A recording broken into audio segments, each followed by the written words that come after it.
The Sophist Presence. The Secrets of Millionaire Mind by Harv Eker. If you are not fully, totally, and truly committed to creating wealth, chances are you won't. If your goal is to be comfortable, chances are you'll never get rich. But if your goal is to be rich, chances are you'll end up mighty comfortable. The law of income: you will be paid in direct proportion to the value you deliver according to the marketplace.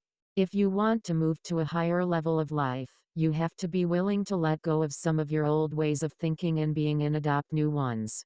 Having top-of-the-line tools is imperative, but being the top-notch carpenter who masterfully uses those tools is even more critical. A lack of money is never, ever, ever a problem. A lack of money is merely a symptom of what is going on underneath. All the statements you heard about money when you were young remain in your subconscious mind as part of the blueprint that is running your financial life. Money can't make you something you already are. Don't just read this book. Study it as if your life depended on it. I had Loch Ness Monster disease. I had heard of this thing called profit. I just never saw any of it. If you're not doing as well as you'd like, all that means is there's something you don't know. It's not what we don't know that prevents us from succeeding. It's what we know that just ain't so that is our greatest obstacle. If you want to move to a higher level of life, you have to be willing to let go of some of your old ways of thinking and being and adopt new ones. I have a saying: it's not enough to be in the right place at the right time. You have to be the right person in the right place at the right time. The key to success is to raise your own energy. When you do, people will naturally be attracted to you. And when they show up, Bill M. The vast majority of people simply do not have the internal capacity to create and hold on to large amounts of money and the increased challenges that go with more money and success. That, my friends, is the primary reason they don't have much money. These four quadrants are the physical world, the mental world, the emotional world, and the spiritual world. A lack of money is never, ever, ever a problem. A lack of money is merely a symptom of what is going on underneath. What you hear, you forget. What you see, you remember. What you do, you understand. Your financial blueprint consists primarily of the information or programming you received in the past, and especially as a young child. Your programming leads to your thoughts lead to your feelings lead to your actions lead to your results. All the statements you heard about money when you were young remain in your subconscious mind as part of the blueprint that is running your financial life. There are three key elements of change, each of which is essential in reprogramming your financial blueprint. They are simple but profoundly powerful. The first element of change is awareness. You can't change something unless you know it exists. The second element of change is understanding. By understanding where your way of thinking originates, you can recognize that it has to come from outside you. The third element of change is disassociation. Once you realize this way of thinking isn't you, you can separate yourself from it and choose in the present whether to keep it or let it go based on who you are today and where you want to be tomorrow. You can observe this way of thinking and see it for what it is, a file of information that was stored in your mind a long time ago and may not hold any truth or value for you anymore. If you are saving your money for a rainy day, what are you going to get? Rainy days. Stop doing that. Instead of saving for a rainy day, focus on saving for a joyous day or for the day you win your financial freedom. If your motivation for acquiring money or success comes from a non-supportive root such as fear, anger, or the need to prove yourself, your money will never bring you happiness.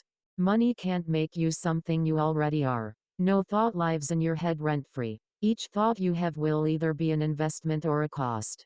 It will either move you toward happiness and success or away from it. It will either empower you or disempower you. That's why it is imperative you choose your thoughts and beliefs wisely. Realize that your thoughts and beliefs aren't who you are, and they are not necessarily attached to you. As precious as you believe them to be, they have no more importance and meaning than you give them. Nothing has meaning except for the meaning you give it. Everything you are not doing right now, you are in the habit of not doing. You have to believe that you are the one who creates your success, that you are the one who creates your mediocrity, and that you are the one creating your struggle around money and success. Let me put it bluntly: anyone who says money isn't important doesn't have any. Listen up, my friends. Money is extremely important in the areas in which it works, and extremely unimportant in the areas in which it doesn't. When your intention is to have enough to pay the bills, that's exactly how much you'll get, just enough to pay the bills and not a dime more. The purpose of our lives is to add value to the people of this generation and those that follow. Do you know the definition of an entrepreneur? The definition we use in our programs is a person who solves problems for people at a profit. That's right, an entrepreneur is nothing more than a problem solver. Another key principle, pertinent here, is that rich people focus on what they want, while poor people focus on what they don't want. Your field of focus determines what you find in life. If you want to get rich, focus on making, keeping, and investing your money. If you want to be poor, focus on spending your money. Again, energy is contagious. Either you affect people or infect people. Resenting promotion is one of the greatest obstacles to success. The size of the problem is never the issue. What matters is the size of you. Universe, if anyone has something great coming to them and they're not willing to take it, send it to me. I am open and willing to receive all of your blessings. Thank you. Living based in security is living based in fear. The vast majority of millionaires became rich by being in their own business. Working income is important, but it is only one of the 4 factors that determine your net worth. The 4 net worth factors are income, savings, investments, simplification. The single biggest difference between financial success and financial failure is how well you manage your money. In addition to the play account, 10%, and the financial freedom account, 10%, I advise that you create 4 more accounts. The other accounts include 10% into your long-term savings for spending account, 10% into your education account, 50% into your necessities account, 10% into your give account. I believe a good coach will always ask more of you than you will ask of yourself. Thank you for watching. The Sophist.